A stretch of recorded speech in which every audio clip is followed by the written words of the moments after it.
We got the fireworks popping. We got blasts from the past popping. I guess you could say it's popping here in the locker room. You know what it is. Let's get it. Hey, locker room. Yeah, we in the locker room. Texas talk. Yeah, you know what we about to do. Localize every angle's what we really do. We the source. We the pulse of the city too. Landlocked. Got the game in the headlock. Localize every time. Can't stop, won't stop. Yeah, we top 2 and we not too. Plugged in daily digital on YouTube. We got taste for days. Opinions to give. We got takeaways. If it's up, then it's up. We number 1. You don't need to try your luck. Locker room. Yeah, we in the locker room. It is the locker room, number 1 source for Texans digital content. Happy 4th of July to all. You might hear some fireworks in the background. Let me know if the stick mic is working okay. It worked for SNL today. We amidst our 4th of July celebration. I was very disappointed in Cody because for a fat guy to say that he only puts cheese on his hot dog, I thought it was kind of disgraceful. I thought it kind of set fat guys back a few years, and maybe they need to be set back a few years, but for Cody to come out and say, I eat cheese on my hot dog, that's all I eat, that was pretty lame. He didn't get much support in that. Started out the day, happy 4th to all. Started out the day with some dogs and brews. And then we worked our way up to steak. So just ate a steak dinner a couple hours ago. Went out there. There was some fireworks being popped off, which I very much enjoy. Fireworks are one of my favorite things. And I hope everyone else is enjoying it. And if you had to work, hopefully there was less traffic, less chaos, less pressure, less BS. But if you didn't, hopefully you either acted a fool like me or you did whatever the hell you wanted to do to make the 4th of July enjoyable. Primetime V says he literally just got off work. Shout out to you, my friend. That's a good time to get off though. I bet there's a lot of drunkos out there on the streets. I don't know if Primetime V is a guy who, when he gets off, he decides to hit the corner store and get him a drink or whatever, but it's popping right now. It's a long line up there. Yes, the Astros are completely thumping the Dodgers right now. Last I checked, it was 18-1. Is that still where we're at right now? With the Stros, the Stros are doing their thing right now. Yeah, 18-1 is the score. We're in the bottom of the 8th. Yeah, they're looking pretty good. The Astros, Rockets looking good. Everything going well around here. And happy 4th of July to everyone. I hope you had a good one. So, couple of things I want to touch on. And one of them is right there in my wheelhouse. And I take this a little bit more personal than most, because it was an opportunity for me when I was working at the flagship station to where I could have easily gotten on my knees and I could have easily just not done what my father taught me and what really like my mentors taught me, which was to speak the truth and speak the truth in a informative way, and don't sacrifice your day. Like when I always joke about meat riding, I think meat riding athletes is weird because it's almost unfair to the athlete because you're not establishing that professional relationship that I think is required, because in a perfect way, I think there's a lot of media types who they try to separate themselves from the fans by acting like they're better than them. And when I go to a press conference, when I cover a team, when any of my mentors, and my mentors are, I mean, they're very, very well respected. You can go, there's a lot of guys that just complete hard asses in multiple cities and journalism professors, etc., where you've got to establish yourself as someone who gets along with the players, but you've also got to be the voice of the fan. You're not someone who separates yourself from the fan, and you don't sell out. You don't sell out, no matter what. And when I was at the flagship, Sports Radio 610, and I credit John Lopez. I know I don't credit John Lopez a lot, but I credit John Lopez for letting me be me, and I credit John Lopez for just being what he is, even though people might not see it. But what he is what he is. Whatever.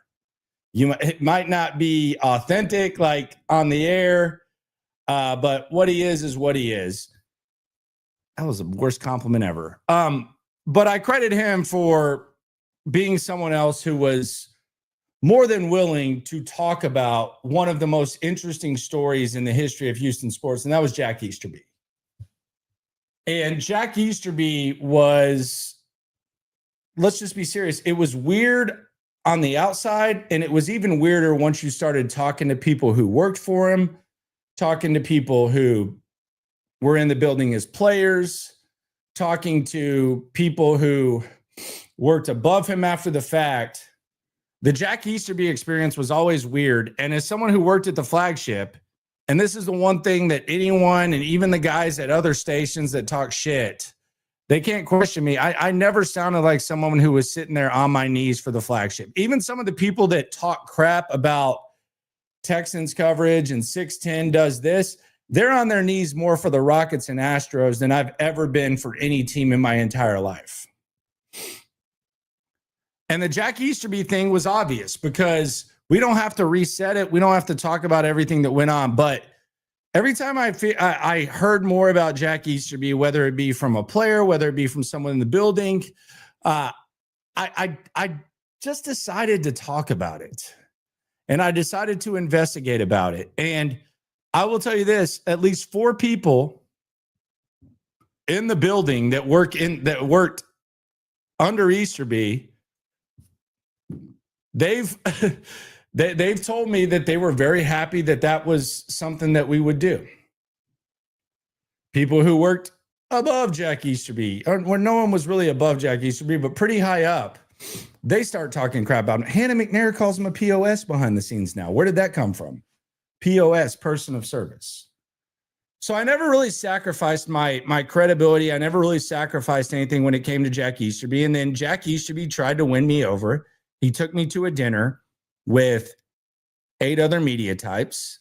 The other 8 were a little bit more willing to just sit there and listen. And I called him out. And after the dinner, when he called out Andre Johnson, when he called out Bill O'Brien after the fact, when he called out the McNairs, I decided to bring that to the forefront and let people know what this guy was saying and what he was doing.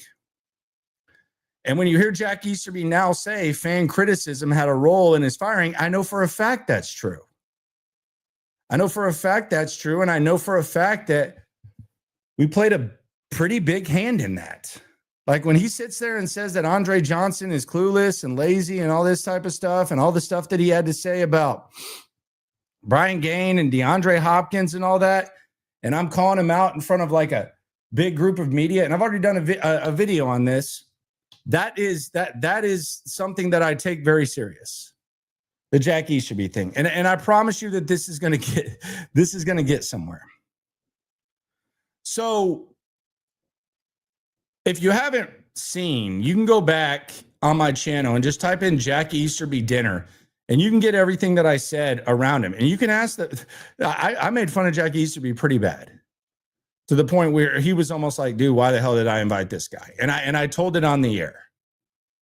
He tried to blame the wrong pants for why they lost against Green Bay, not the players, blah, blah, blah. Like Jack Easterby's a bad person. He's honestly a bad person. Like he's a very, very, very, very, very, very, very bad person.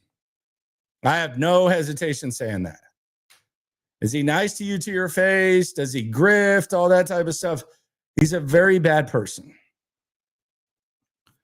So I had forgotten about Jack Easterby because as soon as he left, quite frankly, it was exhausting. As soon as Jack Easterby left, my life got better. because I did not like talking about Jack Easterby. I did not like hearing about Jack Easterby. I didn't like anything about Jack Easterby.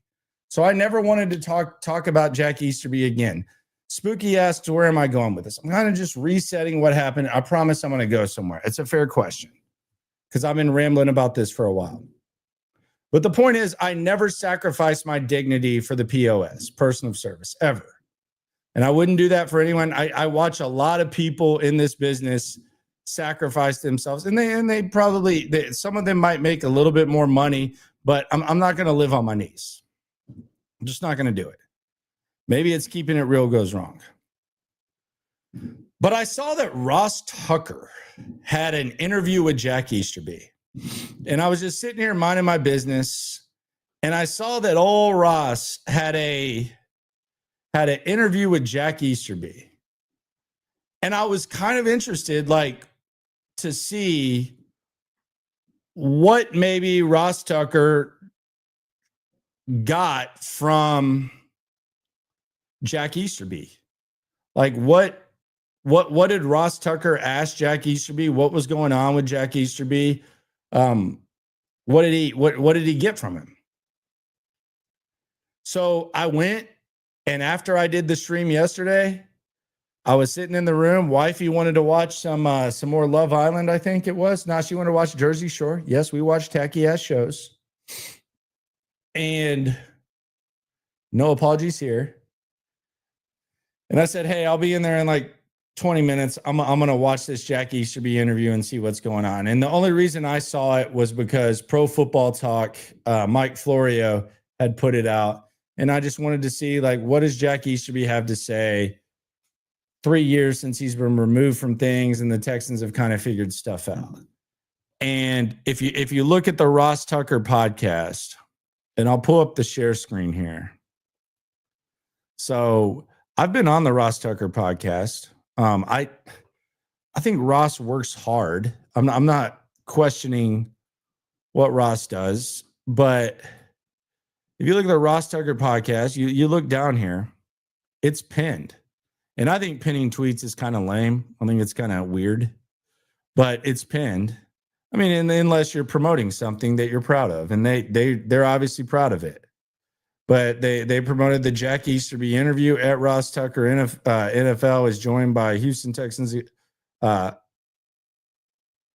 former, I would probably say. I mean, they didn't even put it right. Ross Tucker is joined by Houston Texans executive vice president of football operations Jack Easterby to discuss his time with the Texans and Patriots, his thoughts on the Texans, what he's up to now, and much more. Yeah, probably put former in there, especially if you're going to pin it. Get that right. And you can kind of look at the comments, what people say. It's right. Disgusted that this man showed up on my feed. Zero accountability scumbag. Demon be gone. Snake oil salesman. What Andre had to say. And I actually asked Jack about what Andre had to say, and then he just completely shit on Andre. I called him out on Andre when we had dinner. He said no one's ever called him out. I said, well, Andre did. And then he kind of shit on Andre, which I thought was weird, and everyone thought was weird because it's freaking Andre. So I decided I was going to check out the Ross Tucker interview with Jack Easterby. And I was like, okay, well, obviously he's proud of it. Obviously there's something going on there. So I looked at I watched the interview, and I got to say, that was one of the most embarrassing displays I've ever seen in my entire life from Ross Tucker. And I know that Ross Tucker is very much in the know when it comes to this stuff, because he was on weekly with Seth Payne and Sean Pendergast, who are both probably the only thing that you need at 6'10", if you want to get like a grasp of what's going on with the Texans. And I also know that he has said on the airwaves when I worked there a lot of stuff about Jack Easterby, how fascinated he was, how he can't believe that they let this guy do what he did, and blah blah blah. And he knows like a lot of guys that know that he's a con man. And then when Ross Tucker has him on the air, it's literally a reset of any interview that you could ever hear from Jack Easterby. And it almost came across as a favor. And my question is this, like, you're obviously proud of the interview because you're pinning it. What were you trying to accomplish with that? Like, what was being accomplished with this Jack Easterby interview? Because in the space that I live in, and it's a small space, but it's dedicated to the Houston Texans and it's dedicated to what goes on. And I've been as critical of Jack Easterby as anyone. I'm critical of Nick Caserio. I'm critical of D'Amico Ryans. But in this space, you lost credibility here. And what makes it even worse is Ross Tucker is a guy who knows that Jack Easterby, the reason that he got weeded out, had more to do with fan criticism. He knows guys that lost jobs because of Jack Easterby. There were some guys, you talk about Brian Gaine, you talk about Moses, you talk about a lot of guys lost jobs because of Jack Easterby. And Ross Tucker goes up there and just gives him a softball-ass interview with no follow-up questions and very little payoff. Like, this isn't going to have the internet going nuts. It's not like you got like Jerry Sandusky from jail or something like that. So what was the payoff for this? And Ross has kind of been like a scroll through for a while, because it seems like there's a lot. I'm not questioning the work ethic, but it's been a scroll through for a while. He's saying, show me your beer, and he's drinking a water with his beer and all that type of stuff. It's a lot of grifting, and it's really embarrassing. But I will say this, in this space, I thought that Ross Tucker at least had a pulse and at least had an ounce of respect for the fan base that I think most media types should be working for. He died. Ross Tucker absolutely died with this Jack Easterby interview. It was an embarrassment. It was pathetic. And the reality is Jack Easterby probably wouldn't do an interview where it was hard hitting. That's what I've actually had conversations with Jack Easterby. I'm not going to sit here and like do like screenshots or anything like that. But when he was being silent, I said, man, what's going on with you? He said, do you think I should talk? I said, dude, you wouldn't be able to with me. You wouldn't be able to. Like, it's probably smarter if you don't say anything, because the guy can't speak for himself. And that's the sad thing about it. Even if this was a favor for him, you listen to the guy talk, you can immediately see, and the full link to the interview is in the description. But you listen to the guy talk, you can immediately tell that the guy's an absolute fraud. He's an absolute clown. I walked into that dinner, and he's sitting there comparing the Texans to like what the Astros went through. I told him that was a joke. He's sitting there trying to throw out the equipment manager. I told him that was a joke. He said, no one's called me out. I said, Andre's called you out. He said, well, I said, he's called you out, though. He said that he tried to teach Andre Johnson how to be a GM, and he didn't have the work ethic. There were people there that were witnessing that. I was making fun of him. By the end of the day, I offered to pay my own bill because I was so disgusted with this guy. And I got some pats on the back for it, because I exposed the fact that this guy's sitting there calling out Cal, calling out Hannah, calling out Andre. I'm not sitting here patting myself on the back for it. I'm just saying, like, that's the reality of the situation when it comes to Jack Easterby. But for Ross Tucker to know all this, and I know he's boys with Seth, they put pictures up, like they're drinking beers and wherever the fuck they're drinking beers. They're buddies. So Seth is more disgusted with Jack Easterby than me. You see this jersey right here? You think where do you think that comes from? Have you heard him talk about Jack Easterby? Ross Tucker knows all this crap, and he's going on there and just asking him softball questions. What are you up to now, man? How did you get the job with the Houston Texans? It's pathetic, man. It's embarrassing. I mean, like what Easterby said is what Easterby says. He thinks that because of fan criticism, he got fired. To a certain point, that's true. To a certain point, that's true. And I'll take some credit for it. And that's not revisionist history. That's just complete factual stuff. You can ask anyone about it. But for Ross Tucker to have Jack Easterby on his show as like a favor, and it was clearly a favor. I don't know where the favor came from, though. That's the question that I don't know. And this is my space. A lot of people don't care about this. And that's the other thing. Ross Tucker, you have your grifty like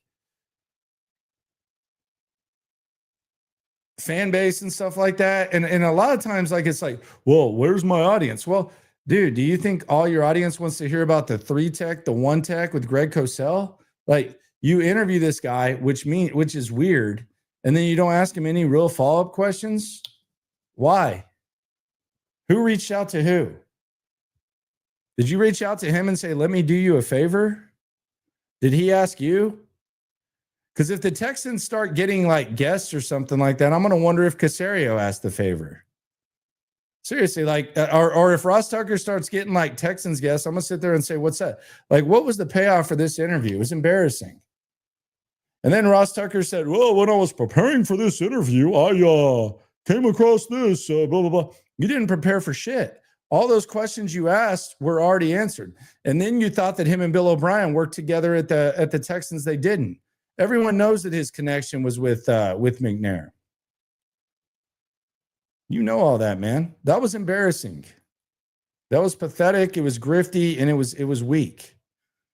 So I like Ross Tucker's passion. I like Ross Tucker as an analyst. I actually do on CBS. I like Ross Tucker as an analyst, but as far as like interviewing and credibility and stuff like that, you have none, at least here. Maybe your audience is a little bit more wide, but you have none here.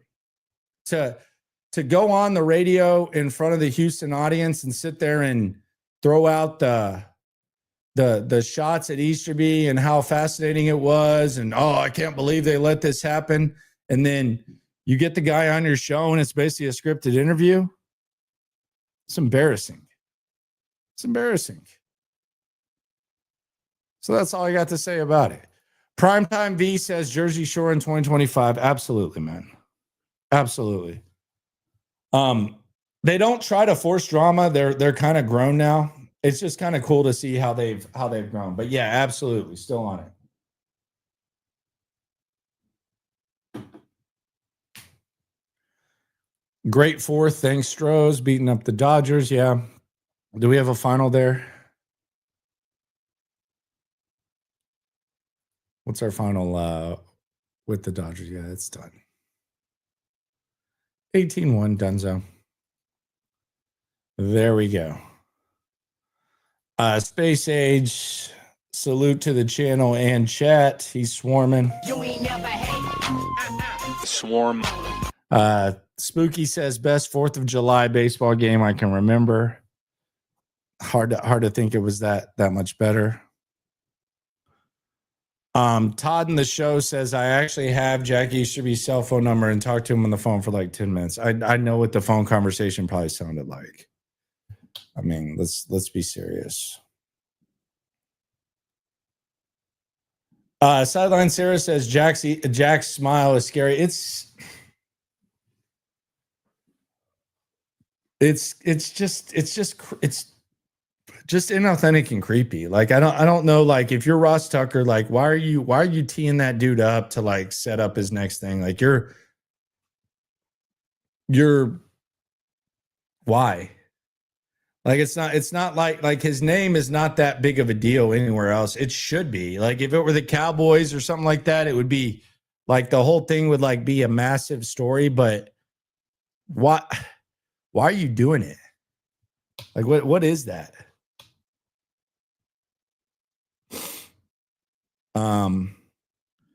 Does Ross still go on 610? Why are you asking me?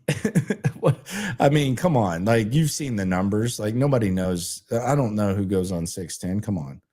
Let's be serious. I'm sure they'll have like some interviews on the during camp, but I mean, why are you asking me that? I don't know. Who knows that?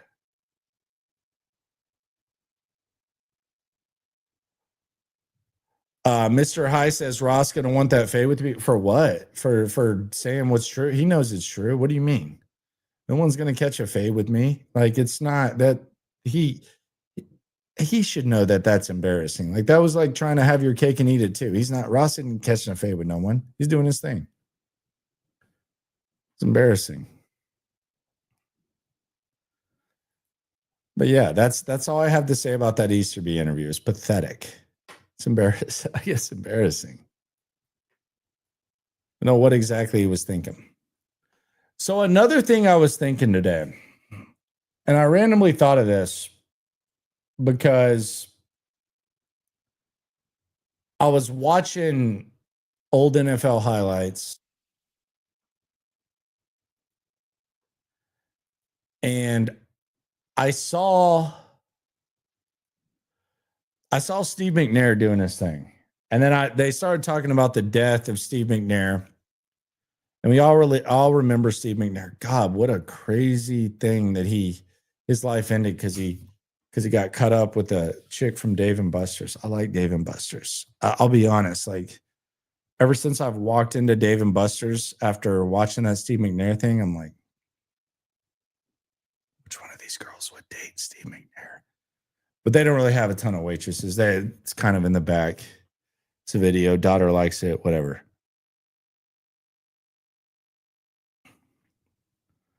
But before we get to the McNair thing, I'll answer this. Silent Sarah asks, what did you mean by if he starts getting Texans guests, I'm going to wonder. I just wonder, like, who the favor was for. Like, I don't like the Jack Easterby interview. Like, did Ross Tucker really just decide, hey, I want to ask Jack Easterby to be on the show? If so, why? If you're not going to ask him the right questions.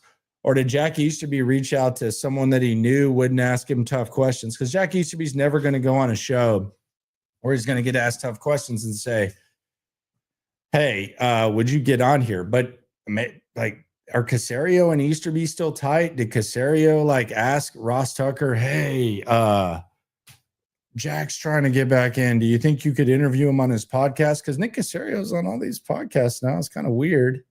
Especially for what Caserio is supposed to be. So I'm trying to figure out what the payoff was for the Easterby thing. That's my whole point. Like if all of a sudden like Nick Caserio is on with Ross Tucker and then like someone else, I'm going to be like, damn, dude, like did they ask you to do a favor for Jack? I don't know. It's never like surface level with that guy. It's never surface level with that guy. So that's all I was saying. But anyway, back to Steve McNair. Where would Steve McNair be all time if the Oilers had never left? In other words, if Steve McNair, like you take his career 1 yard short of a Super Bowl, God, that would hurt. I don't know how a lot of Texans fans are feeling, but that would hurt if you're watching that with rooting interest. But if Steve McNair and everything he did, MVP of the league, all the heart, passion, etc., if the Oilers never left, where would Steve McNair be all time when it comes to Houston athletes? I think this is a good question. I think this is a really good question. And my answer to this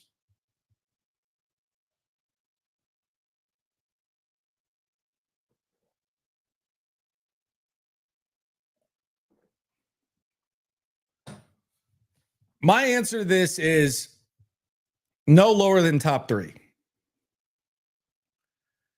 He's automatically ahead of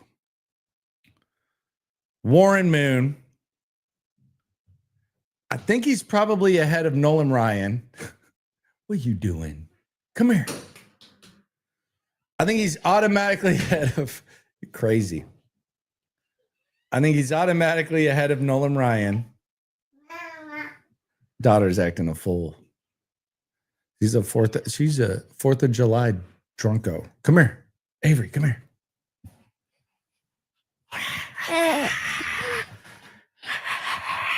Are you acting crazy? Yeah. Do you think Steve McNair would be top 3? Yeah? You think Steve McNair would be top 3? Would you think he would be top 2? Do you think Nolan Ryan would be ahead of him?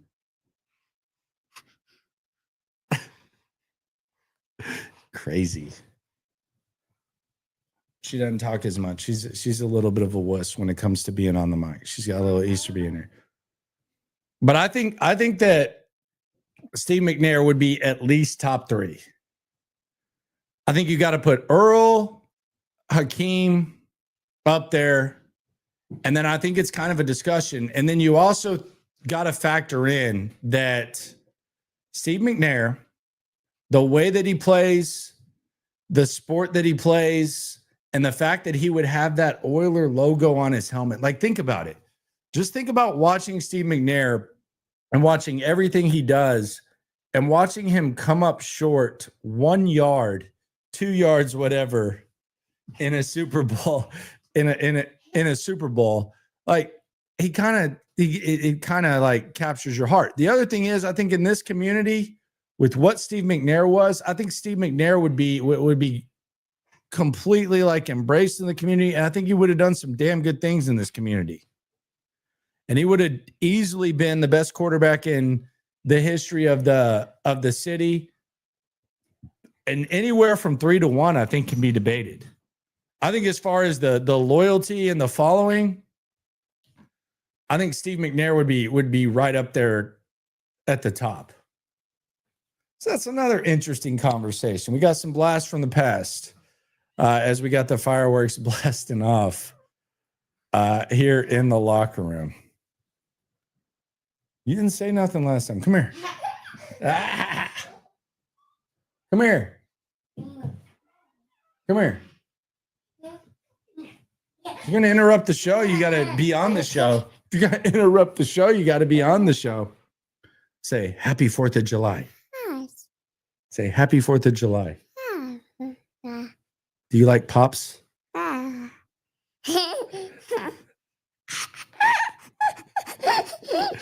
Are you drunk? Are you drunk? Are you a drunko? Do you think Ross Tucker did a good interview? Do you think Ross Tucker did a good interview? Yeah, he sucked, right? Oh, you want the headphones? Okay. On that note, appreciate everyone for rolling through. I'm going to go continue to celebrate my 4th. She had a long nap today, and she is a big 4th of July baby. Appreciate y'all for coming through. Subscribe, like, right along. Always remember, when it comes to this text and stuff, we're all in it together. Appreciate it. McNair? No? Yes? No? No.